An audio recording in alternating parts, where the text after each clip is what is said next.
बड़ी खबर आ रही है, उधर सुशील मोदी भी हमला बोल रहे हैं। वो क्या कह रहे हैं कि दरअसल भ्रष्टाचारी जो दल हैं वो सब एक साथ लोग हैं, ये क्या मोदी जी को हराएंगे? सुनिए जरा, फिर सुमन जी इस पर रिएक्ट करेंगे।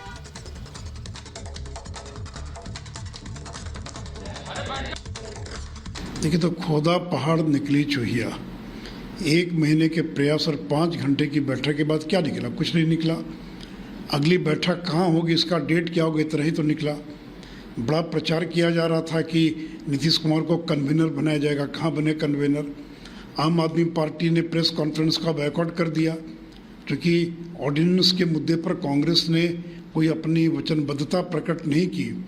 इसलिए जो 1-2 राज्यों के जो मुख्यमंत्री थे, दिल्ली और पंजाब के, वो लोग शामिल नहीं हुए। तो क्या जल्दबाजी थी जाने की? भाई वो तो सुबह से धमकी दे रहे थे, परसों भी पत्र लिखा उन्होंने। तो यह बैठक तो विफल होगी कि आम आदमी पार्टी जो इसमें जिसकी 2 राज्यों में सरकार है और वो वॉकआउट कर गए, एक तरह से प्रेस कॉन्फ्रेंस में शामिल नहीं हुए क्योंकि उनके मुद्दे पर। तो सुना आपने कि क्या कुछ कह रहे हैं यहाँ सुशील मोदी, सुमन कुमार मलिक जी। सुशील मोदी जी ये कह रहे हैं कि सारे भ्रष्टाचारी दल एक साथ आ गए।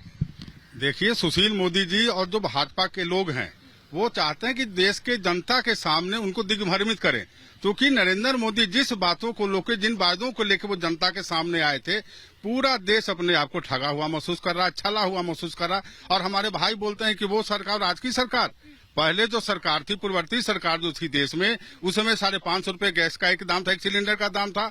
कड़वा तेल जो सरसों तेल है वो 72-73 रुपए हुआ करता था, 200 रुपए चला गया। ये सिलेंडर जो है वो 1200 रुपए चला गया। सोना जो 1800, 1700, 1000 से वो चला गया 60,000 चला गया। आटा 40 रुपए चला गया। अच्छा सुनिए ना, वो कन्वीनर बनाने की बात यहाँ पर हो रही है, गद्दी छोड़ रहे हैं क्या नीतीश कुमार तेजस्वी जी की? देखिए, ये वो जो महागठबंधन का हमारा जो मुहिम है उसके वो संयोजक हैं। जहां बिहार की जनता ने उन्हें मुख्यमंत्री बनाया है, जो विकास चल रहा है उनके नेतृत्व में, वो तो पूर्वक जारी रहेगा, क्योंकि बिहार को अभी बहुत आगे ले जाना है। और नीतीश कुमार का जो सबल नेतृत्व है उसमें बिहार आगे बढ़ रहा है और हम बहुत बेहतरीन ढंग से देश के सामने में एक मापदंड पैदा कर रहे हैं। तो नीतीश जी कहीं नहीं जाने वाले हैं। मैं भाई नीतीश जी का तो पता ही है, पलटासन योग उनसे अच्छा बेहतर कोई कर ही नहीं सकता। इसलिए बिहार की जनता नहीं, अब तो देश की जनता भी उस पलटासन योग को समझने लगी है कि नीतीश जी किस पर। लेकिन ये जो भाई साहब अभी कह रहे थे महंगाई की बात, तो क्यों नहीं मनमोहन सिंह के सरकार के समय महंगाई की बात और अटल जी के समय क्या दर था, ये इसकी तुलना कर लेना। अगर करना है तो अटल जी के समय में क्या दर था और मनमोहन सिंह जी के दर में समय में क्या दर है। देखिए, ये भरमाने की बात है। मुझे बहुत आश्चर्य है कि जब इनको 10 साल का खाका देना है, रिपोर्ट देना है, तो अभी कर रहे हैं कि हमसे 10 साल पहले की सरकार की बात कीजिए।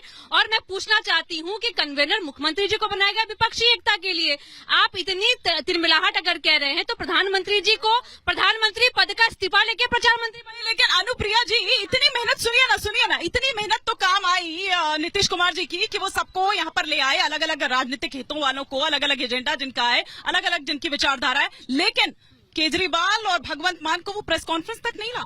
देखिए, बिल्कुल आए भी, शामिल भी हुआ, उन्होंने अपनी बातों को रखा और उन्हें अभी भी यह शर्त रखा कि हमारी मांगों को जब सुना जाएगा तब हो जाएगा।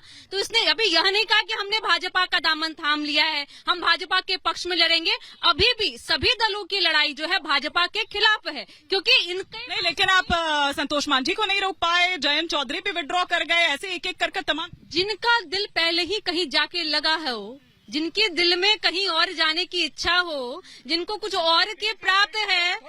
अरे भाई, आपके फेविकॉल ने, एनडीए के फेविकॉल ने सारे लोगों की।